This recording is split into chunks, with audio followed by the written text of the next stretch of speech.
सुप्रभात राजस्थान, मैं हूं आपके साथ आयुषी गुप्ता।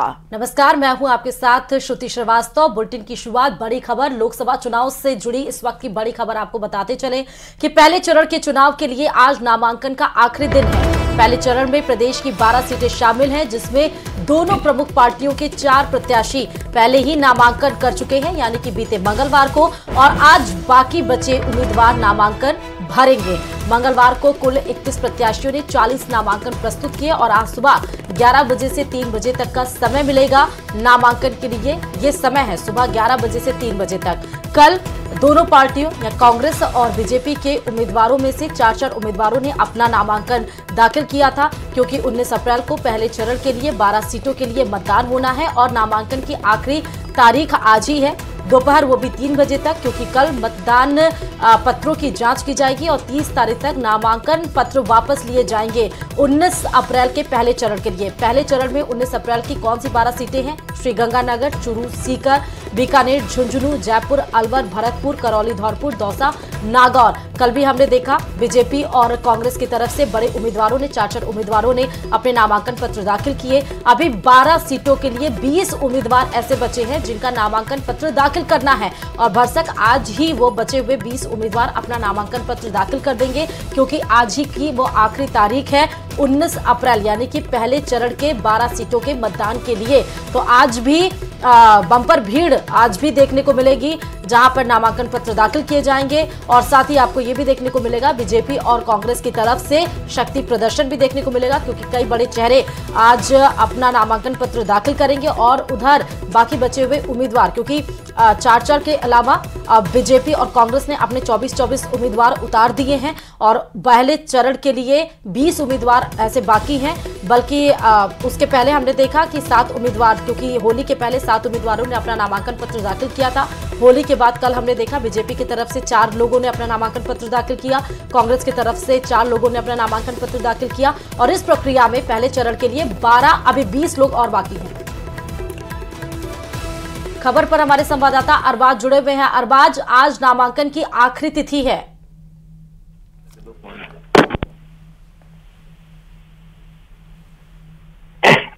अरबाज, आवाज मिल रही है आपको?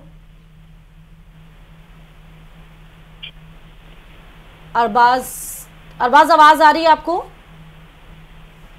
अरबाज से संपर्क नहीं हो पा रहा है, लेकिन हम उनसे संपर्क करेंगे। लेकिन आपको बताते चले इस वक्त की सबसे बड़ी खबर कि आज नामांकन का आखिरी दिन। ये नामांकन का आखिरी दिन आपको पहले चरण के लिए बता रहे हैं। 19 अप्रैल को पहला चरण होना है देश में लोकसभा चुनाव के लिए। राजस्थान के परिवेश में बात करें, 25 लोकसभा सीटें हैं। पहले 19 अप्रैल को जो पहले चरण का मतदान होना है, उसमें राजस्थान की 12 सीटों के लिए होगा मतदान, जिसमें बीजेपी की तरफ से बाकी बचे हुए जो कैंडिडेट्स हैं आज अपना नामांकन पत्र दाखिल करेंगे। 12 सीटों के लिए 20 उम्मीदवार अभी बचे हुए हैं जिनको नामांकन पत्र अपना दाखिल करना है। अरबाज हमारे साथ फोन लाइन पे जुड़े हुए हैं। अरबाज, आज पहले चरण के मतदान दाखिल करने की आखिरी तिथि है। जी बिल्कुल, देखिए जो 12 सीटें हैं पहले चरण की राजस्थान के लिए, उनमें आज आखिरी तारीख है। आप ये मान करके चलिए आखिरी 4 घंटे है, क्योंकि 11 बजे से लेकर 3 बजे तक का वक्त मिलेगा, और 20 मार्च से स्टार्ट होने के बाद में 3 इसमें छुट्टियां आ चुकी थी। अभी तक 40 उम्मीदवारों ने करीब 50 नामांकन इन 12 सीटों पर भरे हैं। तो ज्यादातर लोग आज का इंतजार कर रहे थे, क्योंकि आज बुधवार भी है, मुहूर्त भी अच्छा देखा गया है।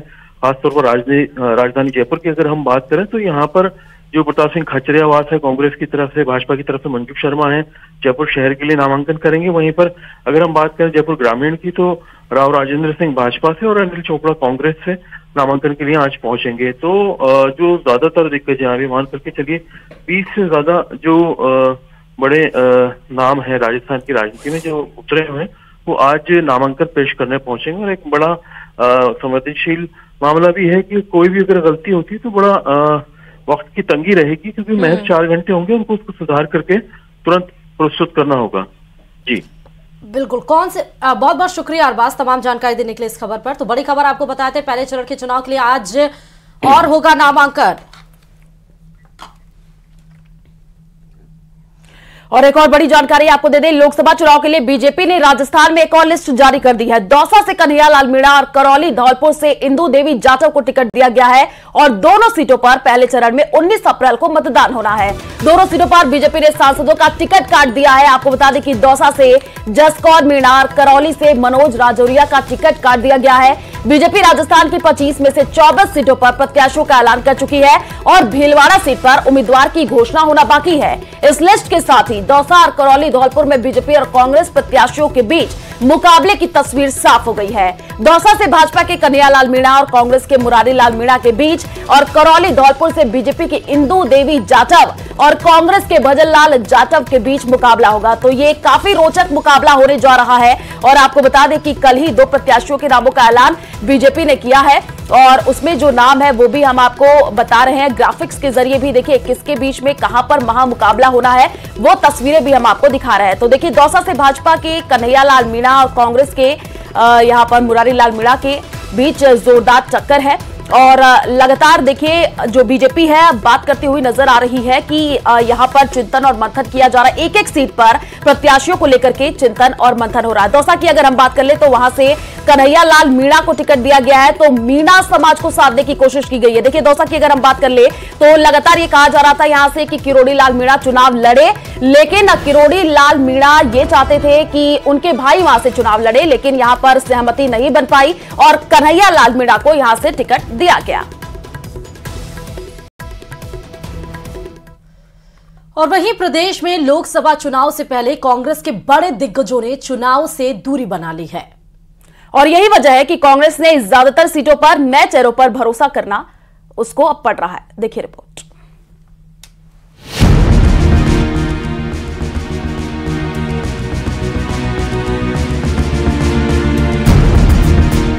एनडीए गठबंधन को लोकसभा चुनाव में टक्कर देने के लिए कांग्रेस ने बीजेपी के पुराने और दमदार प्रत्याशियों के सामने मैदान में नए चेहरों को चुनावी जंग में उतारा। इन लोकसभा चुनाव में कांग्रेस के धुरंधर नेता चुनावी मैदान से बाहर हैं। कांग्रेस के कोटा सीट से प्रहलाद गुंजल को कोटा से लोकसभा अध्यक्ष ओम बिरला के खिलाफ चुनावी मैदान में उतारा गया। प्रहलाद गुंजल ने विधानसभा और लोकसभा चुनाव में टिकट न मिलने से नाराज होकर कांग्रेस का दामन थामा है। नागौर लोकसभा सीट पर भी समीकरण बदले हैं। पिछली बार नागौर लोकसभा सीट पर बीजेपी से गठबंधन कर जीत दर्ज करने वाले हनुमान बेनीवाल ने इस बार कांग्रेस के सहारे। आरएलपी सुप्रीमो हनुमान बेनीवाल के लिए ये चुनाव आसान नहीं होगा क्योंकि बीजेपी ने यहां से ज्योति मिर्धा को प्रत्याशी बनाया है। को भी रास नहीं आ रहा है और जहाँ तक लॉजिकल बात अपन करें तो कांग्रेस के जो खुद के नेता है उसमें हमें मालूम है और सब लोगों को ये चीज पता है कि ये गठबंधन किन परिस्थितियों में हुआ है। सिर्फ एक नेता चाहते थे कि ये गठबंधन हो। कांग्रेस के लिए बांसवाड़ा डूंगरपुर लोकसभा सीट पर चुनौतियां गंभीर है। आदिवासी नेता के रूप में पहचान रखने वाले कांग्रेस के कद्दावर नेता महेंद्रजीत सिंह मालवीय द्वारा इस बार लोकसभा चुनाव में भाजपा का दामन थाम लिया। महेंद्रजीत सिंह मालवीय के भाजपा में जाने से आदिवासी बाहुल्य कई सीटों पर कांग्रेस को आदिवासी वोटों के खिसकने का डर सता रहा और यही वजह है कि कांग्रेस ने अभी तक बांसवाड़ा डूंगरपुर सीट पर भारतीय आदिवासी पार्टी या अन्य दल के साथ गठबंधन का ऐलान नहीं किया है। पिछले चुनाव नतीजों पर नजर डाले तो बीजेपी ने प्रदेश में बम्पर वोट हासिल किए। कांग्रेस अधिकांश नए चेहरों पर दांव खेल रही है जबकि भाजपा अपने जमे जमे खिलाड़ियों को फिर मैदान में उतार रही है। परिणाम के आंकड़े बता रहे हैं कि लगातार 2 लोकसभा चुनाव में बीजेपी ने कांग्रेस को चारों खाने चुन किया है। कांग्रेस के लिए सबसे बड़ी चिंता की बात यह है कि राजस्थान में कांग्रेस का 1.5 दशक से वोट फीसदी लगातार घटता जा रहा है। पिछली बार विधानसभा चुनाव में कांग्रेस ने सरकार बनाने के लिए बहुमत तो हासिल किया, लेकिन लोकसभा चुनाव में हुए मतदान ने कांग्रेस की कलाई खोल कर रख दी। 2019 के लोकसभा चुनाव से पहले कांग्रेस ने विधानसभा में बहुमत हासिल कर लोकसभा के लिए मजबूत दावेदारी जरूर पेश की थी, लेकिन इस बार कांग्रेस विधानसभा चुनाव में कोई खास चमत्कार नहीं दिखा पाई है। इसलिए लोकसभा चुनाव में कांग्रेस के लिए रास्ते आसान नजर नहीं आ रहे। विधानसभा चुनाव में बम्पर जीत दर्ज करने वाली बीजेपी इस बार केंद्र और राज्य सरकार की डबल इंजन की सरकार के रूप में लोकसभा चुनावी तैयारियों में है। राकेश शर्मा, न्यूज़ 18, राजस्थान, जयपुर।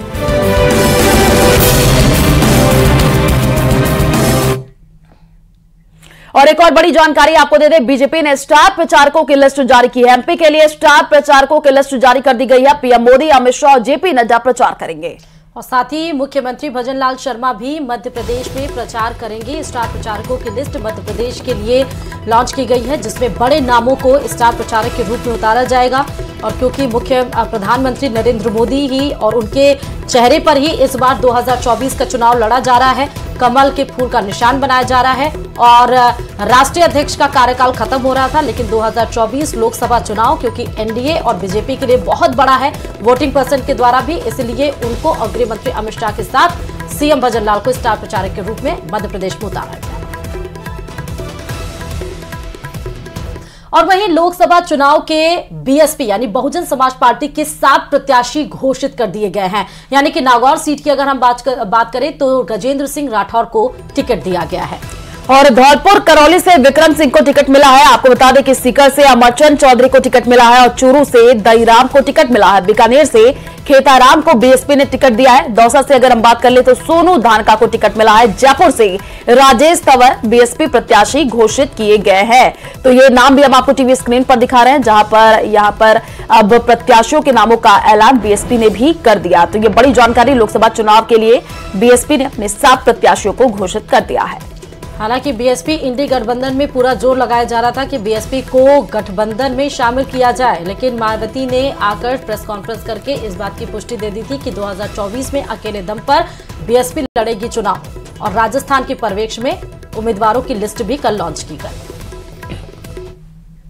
और लोकसभा चुनावों से पहले कांग्रेस की अंतरकलह खुलकर के सामने आने लगी है। जयपुर शहर के कांग्रेस के निवर्तमान लोकसभा प्रत्याशी सुनील शर्मा ने अपनी पार्टी के नेताओं पर गंभीर आरोप लगाए हैं। और साथ ही कांग्रेस नेता सुनील शर्मा ने कहा है कि कांग्रेस के नेताओं ने ही उन्हें षड्यंत्र के तहत फंसाया।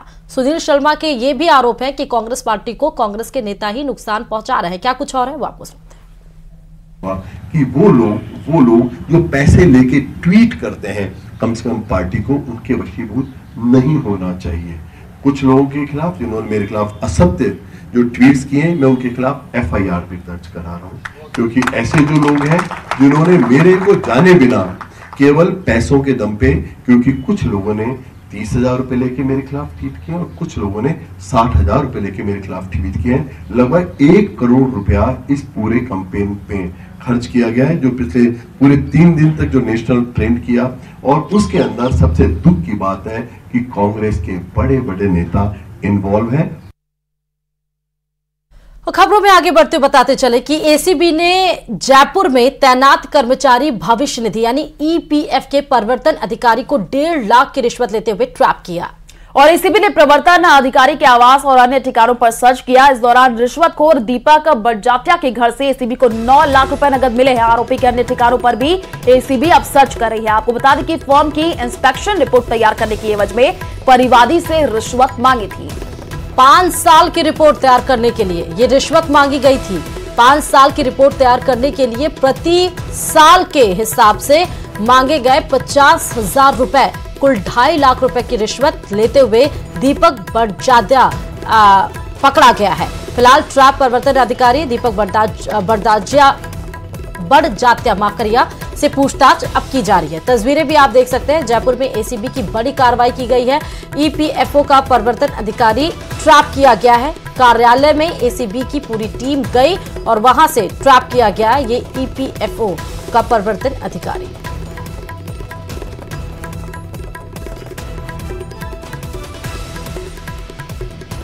तो जयपुर में एसीबी की बड़ी कार्रवाई देखने को मिली है। कर्मचारी भविष्य निधि का ये प्रवर्तन अधिकारी है बड़जात्या।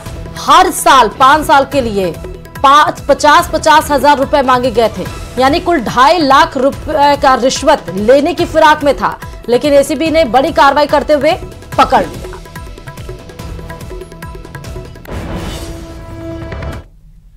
और अब एक और लोकसभा चुनाव से जुड़ी हुई बड़ी जानकारी आपको दे दें। निर्दलीय विधायक रविंद्र सिंह भाटी चुनाव लड़ेंगे। रविंद्र सिंह भाटी ने चुनाव लड़ने का ऐलान किया है और सर्व समाज की बैठक में यह ऐलान किया गया है। 4 अप्रैल को रविंद्र सिंह भाटी निर्दलीय नामांकन भरेंगे। बता दें बड़ी खबर इस वक्त की कि रविंद्र सिंह भाटी ने सर्व समाज की बैठक में इस बात का ऐलान किया कि निर्दलीय वो चुनाव लड़ेंगे। जनता से समर्थन की अपील की। टिकट कटने के बाद रविंद्र सिंह भाटी खासा नाराज दिखे। कई तरफ से रिएक्शंस भी आए, यहां तक कि वार्ता की दौर भी राजस्थान से लेकर दिल्ली तक चली, लेकिन बात नहीं बन पाई और इसीलिए अब निर्दलीय चुनाव लड़ने का ऐलान कर दिया गया है रविंद्र सिंह भाटी की तरफ से। चुनाव लड़ेंगे, फैसलो जो है बहुत मोटो है। तो 4 अप्रैल को देखिए यहाँ पर भाटी जो है वो नामांकन करेंगे। विधायक रविंद्र सिंह भाटी चुनाव लड़ेंगे और लगातार देखिए वो तस्वीरें देखने को मिली थी जब रविंद्र सिंह भाटी सीएम मदन लाल शर्मा से भी मुलाकात करने की कोशिश कर रहे थे, उनसे बातचीत करने की कोशिश कर रहे थे, लेकिन यहाँ पर बात बनती हुई नजर नहीं आई। और अब ये जो खबर है वो ये है कि रविंद्र सिंह भाटी अब चुनाव लड़ेंगे और सर्व समाज की बैठक में उन्होंने ये ऐलान किया है। तो हमने देखा कि जिस तरह कांग्रेस में टिकट कटने की वजह से विवाद बढ़ गया, उस तरह बीजेपी में भी विवाद के सुर नजर आ रहे हैं। और ऐसा ना हो कि रविंद्र सिंह भाटी के निर्दलीय चुनाव लड़ने से बीजेपी को नुकसान हो। इस डैमेज को फिलहाल कंट्रोल करने के लिए बीजेपी जरूर कोई प्लानिंग, अंदरूनी प्लानिंग उसकी चल रही होगी, क्योंकि बीजेपी स्ट्रांग मैनेजमेंट पार्टी के तौर पर जानी जाती है। लेकिन फिर भी एक बड़ा विरोध देखने को मिला है पार्टी के अंदर। और भाजपा के राजस्थान चुनाव प्रभारी विनय सहस्त्रबुद्धे बुधवार को झुंझुनू आएंगे। उनके साथ भाजपा के पूर्व प्रदेश अध्यक्ष डॉक्टर सतीश पुनिया और कैबिनेट मंत्री कर्नल राज्यवर्धन राठौड़ समेत बीजेपी के अन्य प्रदेश स्तरीय नेता भी विनय सहस्त्रबुद्धे के साथ झुंझुनू आएंगे। साथ ही ये भी बताते चले कि ये सभी नेता भाजपा प्रत्याशी शुभकरण चौधरी के नामांकन के समय होने वाली सभा को संबोधित भी करेंगे। नामांकन की तैयारियों की समीक्षा करने के लिए झुंझुनू लोकसभा के प्रभारी बाबा बालकनाथ भी झुंझुनू पहुंचे, जिसके बाद भाजपा जिलाध्यक्ष बनवारी लाल सैनी तथा प्रत्याशी शुभकरण चौधरी की मौजूदगी में नामांकन रैली की सभी तैयारियों की समीक्षा करने के अलावा कार्यकर्ताओं और पदाधिकारियों को अलग अलग जिम्मेदारियां दी गई हैं। हमने कल भी देखा बीजेपी प्रबंधन समिति की बैठक हुई थी और उस बैठक को लीड कर रहे थे सहस्त्रबुद्धे।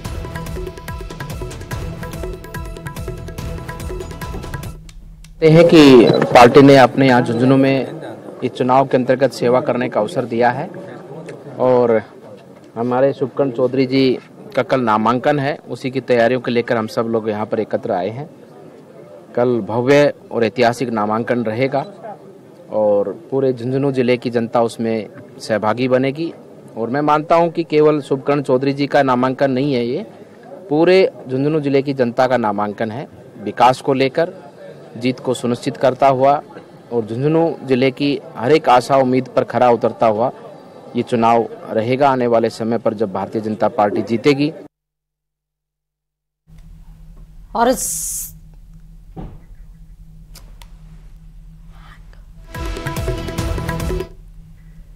बड़ी खबर इस बीच में बीकानेर से बताते चले कि राज्य पशु ऊंट तस्कर गिरफ्तार किया गया है। बड़ी कार्रवाई पुलिस की देखने को मिली है। बूचड़खाने में बेचने के लिए ये तस्कर जा रहा था, उसी दरमियान पुलिस ने बड़ी कार्रवाई करते हुए धर दबोचा। ट्रक में 16 ऊंटों को भरकर ले जा रहे थे ये तस्कर करने के लिए।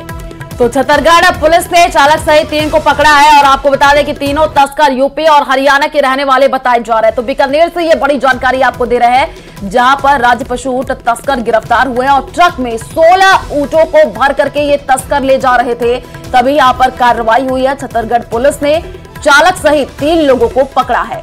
इसके पहले भी राजस्थान में पशु तस्करी का जो मसला है वो चरम पर है। इसके पहले गौ तस्करों के ऊपर बड़ी कार्रवाई की गई थी।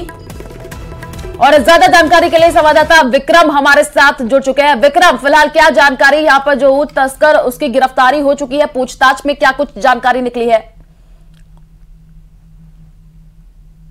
विक्रम, आवाज पहुंच रही है आप तक?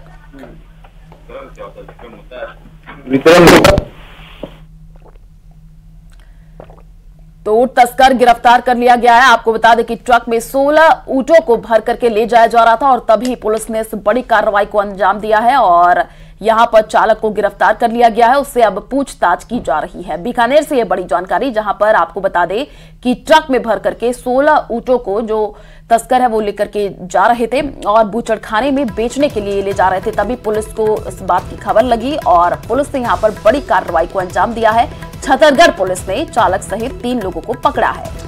बीकानेर के छत्तीसगढ़ से ये आपको तस्वीरें भी न्यूज 18 राजस्थान दिखा रहा है। देखिए किस तरह ट्रक में 16 ऊंटों को भरकर बूचड़खाने की तरफ तस्करी के लिए लेके जा रहे थे ये तस्कर। लेकिन पुलिस, क्योंकि चाहे वो गौवंश हो, चाहे वो वूट तस्करी हो, या फिर हम बात करें पशु तस्करी की, तो उसके ऊपर पुलिस की पैनी नजर है। गौवंशों के खिलाफ भी हमने देखा किस तरह पुलिस ने बड़ी कार्रवाई की थी, और अब ऊंट तस्करों के खिलाफ पुलिस ने बड़ी कार्रवाई करते हुए ट्रक को ना सिर्फ जब्त किया बल्कि गिरफ्तारी भी की और आगे कार्रवाई में जुटी है। ये कुछ लोग हो सकते हैं, लेकिन इसको कौन हेड कर रहा है, ये बड़ा सवाल। और इसी खबर पर ज्यादा जानकारी के लिए संवाददाता विक्रम हमारे साथ जुड़ चुके हैं। विक्रम, तस्वीरों के माध्यम से हम देख पा रहे हैं कैसे यहां पर 16 ऊंटों को भर करके तस्करी करने के लिए ले जाया जा रहा था। पुलिस ने इस बड़ी कार्रवाई को यहां पर अंजाम दिया है और अभी गिरफ्तारी भी हुई है। क्या कुछ जानकारी इस पूरे मामले में? देखिए, निश्चित रूप से क्योंकि छतरगढ़ जो है वो पूरा सीमावर्ती क्षेत्र है और सीमावर्ती क्षेत्र से पहले भी इस तरह की तस्वीरें आई है जब राज्य पशु ऊंट को यहाँ से तस्करी करके और यूपी की तरफ ले जाया जा रहा था। तो आज भी एक जो ट्रक है उसे पुलिस ने यहाँ पर पकड़ा है और उसमें जो है 16 ऊंट जो है उनको ठूस ठूस कर भरा गया था। जब पुलिस को इसकी जानकारी मिली तो ये छतरगढ़ पुलिस ने जो 620 हेड पर भारतमाला सड़क है वहां पर ये कार्रवाई की है और इसमें 3 जो लोग हैं उन्हें गिरफ्तार किया है। एसएचओ संदीप बिश्नोई की ये पूरी कार्रवाई है और अब पुलिस जो है इन तीनों ही आरोपियों से ये पता लगाने की कोशिश कर रही है कि क्या ये पहले भी इस क्षेत्र में आए हैं और ये जो तस्करी करके ऊंट ले जाए जा रहे थे ये किस कारण से ले जा रहे थे। और अभी फिलहाल जो पुलिस ने जो सभी ऊंट हैं उन्हें ट्रक से नीचे उतरवाया और इनमें से कुछ घायल ऊंट भी हैं, उनको उपचार के लिए भेजा। ठीक है विक्रम, इस पूरे खबर पर नजर बना करके रखिए, आगे आपसे अपडेट लेंगे। फिलहाल शुक्रिया तमाम जानकारी साझा करने के लिए।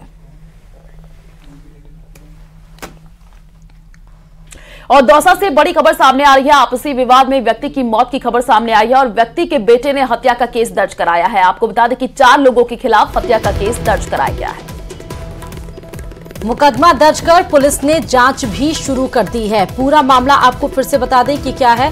दरअसल ये आपसी विवाद के चक्कर में व्यक्ति को मौत के घाट उतार दिया गया। बड़ी खबर ये दौसा से है। और इस बीच जयपुर से भी बड़ी खबर बताते चलें कि कक्षा 9 की अंग्रेजी की पुस्तक को लेकर जांच के निर्देश दिए हैं शिक्षा मंत्री मदन दिलावर ने। शिक्षा मंत्री मदन दिलावर ने साफ तौर पर कह दिया कि किस तरह से जो 9वीं कक्षा की बुक के कवर पेज हैं उस पे ब्रिटिश सरकार के फ्लैग के निशान किस तरह हैं और इसी को लेकर आपत्ति जताई गई है। आपत्तियों को लेकर जांच के निर्देश भी दिए गए हैं। शिक्षा मंत्री ने साफ तौर पर पूछ लिया कि सत्र समाप्त होने पर पुस्तक को छपवाने का आखिर औचित्य क्या था जब बच्चे इसका उपयोग ही नहीं कर पाएंगे। तो पुस्तक के कवर पृष्ठ पर ब्रिटेन का राष्ट्रीय ध्वज छपा है और सरकार ने घोर आपत्तिजनक इसको माना है। दोषी अधिकारियों के खिलाफ कार्रवाई के निर्देश दिए गए हैं। तो जयपुर से यह बड़ी जानकारी, जहां पर आपको बता दें कि कक्षा 9 की अंग्रेजी की पुस्तक को लेकर के जांच के अब निर्देश दे दिए गए हैं। सत्र समाप्त होने पर पुस्तक को छपवाने का औचित्य क्या था, ये सवाल किए गए और जब बच्चे इसका उपयोग ही नहीं कर पाएंगे, ये तमाम बड़ी बातें कही गई।